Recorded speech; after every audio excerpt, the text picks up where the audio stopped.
Imaginez un peu, vous venez d'avoir l'idée business du siècle. Personne avant vous n'y a pensé et vous êtes en mesure de réaliser ce projet.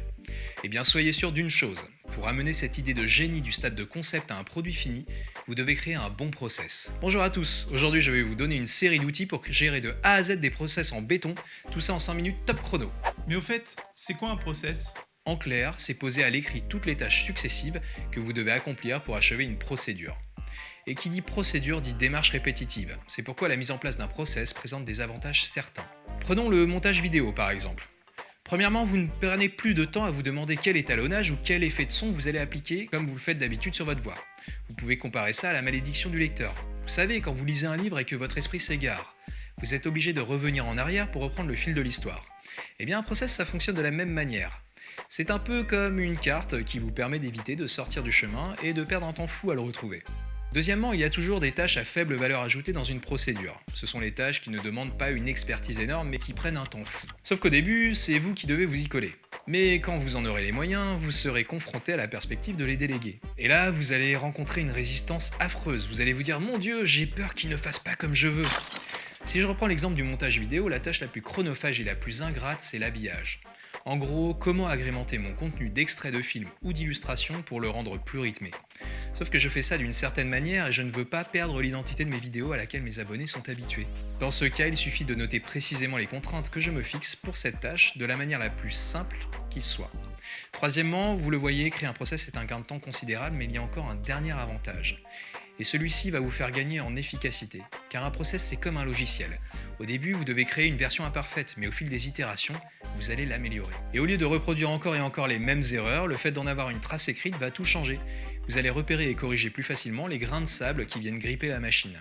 Et au bout de combien de temps on bénéficie des avantages d'un tel investissement? Impossible d'y répondre précisément, mais si ça n'était pas rentable, pourquoi toutes les boîtes à succès fonctionneraient avec ce modèle? Alors oui, mettre en place un process, surtout si vous ne l'avez jamais fait, ça va vous paraître un gouffre temporel. Lorsque je l'ai fait pour la première fois, c'est exactement ce que je me suis dit, et Dieu sait que du temps, vous n'en avez pas beaucoup. Mais lorsque j'ouvre mon outil ultime à créer des process et que je m'y mets, j'ai toujours en tête la fameuse phrase que vous avez tous entendue de la bouche de vos profs. Perdre du temps pour en gagner. Mais trêve de théorie et passons aux outils qui vont vous permettre de créer des process en or. Tout d'abord, si je ne devais retenir qu'un seul outil pour construire mes process, ce serait sans hésitation Dynalist.io. Sa grande force, c'est de permettre d'afficher des sous-tâches, des sous-sous-tâches, des sous-sous-sous-tâches, comme ça à l'infini. Mais malgré la possibilité de créer des multitudes d'imbrications, l'affichage par puce décalée rend la lecture toujours claire et évidente. Impossible d'avoir un document brouillon ou désordonné. Pour rendre la lecture encore plus claire, l'intégration du langage Markdown permet une mise en forme hyper simple. Les hyperliens et les hashtags sont aussi de la partie. Vous pouvez également partager facilement vos listes via des liens consultables publiquement ou seulement en privé par un ou plusieurs collaborateurs de confiance. Si vous ne voulez rendre accessible qu'une partie de votre process, pas de souci. Il suffit de cliquer sur la loupe de l'imbrication qui vous intéresse. Cette dernière sera ouverte dans un nouveau Dynalist, tel un document à part. Dynalist est un outil totalement en ligne, mais il est possible de télécharger l'application pour Windows, Mac ou Linux. Et même si elle est mobile responsive, il existe des applications pour smartphone, iOS ou Android.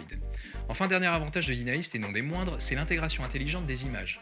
En clair, il vous est possible d'afficher des images qui s'ouvriront par un simple survol de la souris.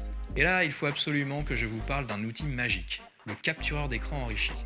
Imaginez, vous avez une procédure à faire depuis une interface web ou PC. Au lieu d'écrire, premièrement tu ouvres le logiciel d'édition audio, deuxièmement tu vas dans compresser et normaliser, puis dans effet, puis dans amplitude et compression, puis dans compresseur monobande, et troisièmement tu mets le seuil à moins 15 dB, le ratio à 12x1, l'attaque à 0 millisecondes et la sortie à 150 millisecondes, etc. etc. Non!